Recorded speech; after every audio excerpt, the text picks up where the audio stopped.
আমিই জগতের আলো। যে আমার অনুসরণ করে সে কখনোই অন্ধকারে চলবে না।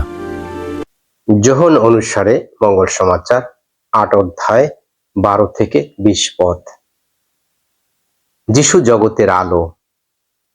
যিশু যখন আবার লোকদের লক্ষ্য করে কথা বলতে লাগলেন, তখন তিনি বললেন, আমি জগতের আলো। যে আমার অনুসরণ করে সে কখনো অন্ধকারে চলবে না, সে তো জীবনেরই আলো লাভ করবে। তাতে ফরিসিরা তাঁকে বললেন, আপনি তো নিজের সম্বন্ধে নিজেই সাক্ষী দিচ্ছেন, তাই আপনার এই সাক্ষী প্রকৃত সাক্ষী নয়। যিশু উত্তর দিলেন, যদিও নিজের সম্বন্ধে আমি নিজেই সাক্ষী দিচ্ছি, তবুও আমার এই সাক্ষী প্রকৃত সাক্ষী। কারণ আমি যে কোত্থেকে এসেছি আর কোথায় যাচ্ছি তা তো আমার জানাই আছে, কিন্তু আপনারা জানেন না যে আমি কোত্থেকে আসছি আর কোথায় যাচ্ছি। আপনারা নিছকই মানবীয় মানদণ্ডেই বিচার করেন, আমি কিন্তু কারো বিচার করি না। আর যদিও বা বিচার করি, আমার বিচার কিন্তু প্রকৃত বিচার।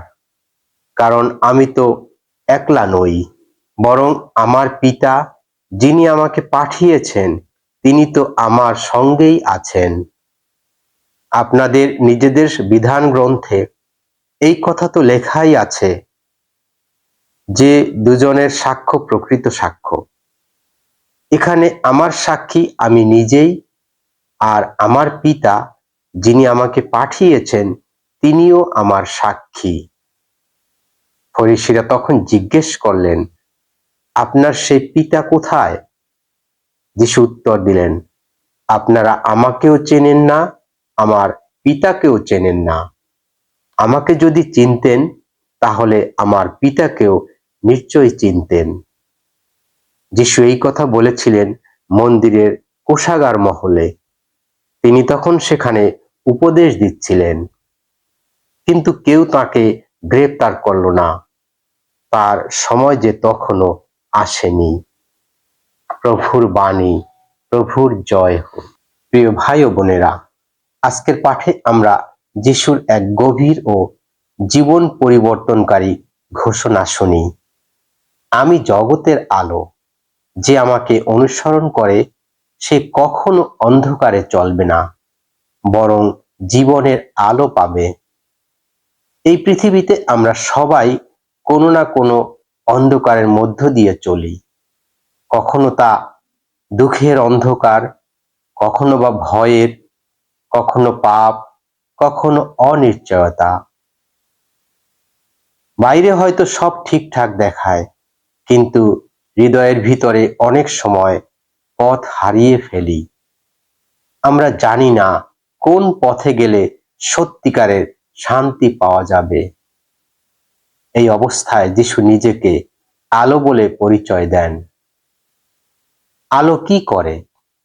আলো পথ দেখায়, আলো ভয় দূর করে, আলো সত্যকে প্রকাশ করে, আর আলো আমাদের সঠিক গন্তব্যে পৌঁছাতে সাহায্য করে। যিশু শুধু আলো সম্পর্কে শিক্ষা দেন না, তিনি নিজেই সেই আলো।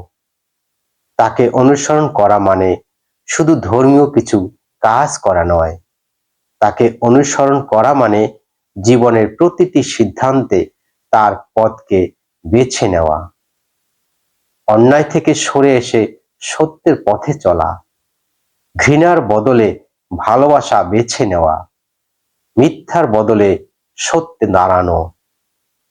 ফরিসিরা যিশুকে প্রশ্ন করেছিল, সন্দেহ করেছিল, তার সাক্ষ্য গ্রহণ করতে চায়নি।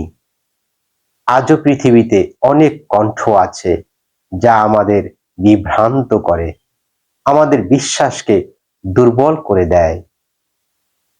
কিন্তু যিশু আমাদের মনে করিয়ে দেন, তিনি একা নন, পিতা ঈশ্বর তার সঙ্গে আছেন।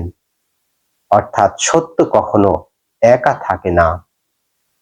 এই বাণী আমাদের জন্য এক বিশাল আশ্বাস। যখন আমরা যিশুর আলোতে চলি তখন আমরা একা নই, আমাদের জীবনের অন্ধকার যত গভীরই হোক, তার আলো তার চেয়ে শক্তিশালী। তাই আজ আমাদের নিজেদের কাছে একটি প্রশ্ন করি, আমি কি সত্যি সেই আলোকে অনুসরণ করছি, নাকি এখনো নিজের ইচ্ছে মতো অন্ধকার পথে হাঁটছি? যিশুর আলোকে গ্রহণ করা মানে জীবনকে নতুন ভাবে শুরু করা। এর মানে হলো ক্ষমা করা, ভালোবাসা দেওয়া, সত্যে দাঁড়ানো এবং আশা নিয়ে বেঁচে থাকা। প্রিয়জনেরা, আমরা নিজেরা আলো না হলেও তার আলো বহন করতে পারি। আমাদের কথা, আমাদের ব্যবহার, আমাদের কাজের মাধ্যমে অন্যের জীবনের অন্ধকার দূর হতে পারে। তাই আসুন আমরা সিদ্ধান্ত নেই, আমরা অন্ধকারের মানুষ হয়ে নয়, আলোর সন্তান হয়ে বাঁচব, যিশুকে অনুসরণ করব, কারণ তিনি জীবনের একমাত্র সত্য আলো। আমেন।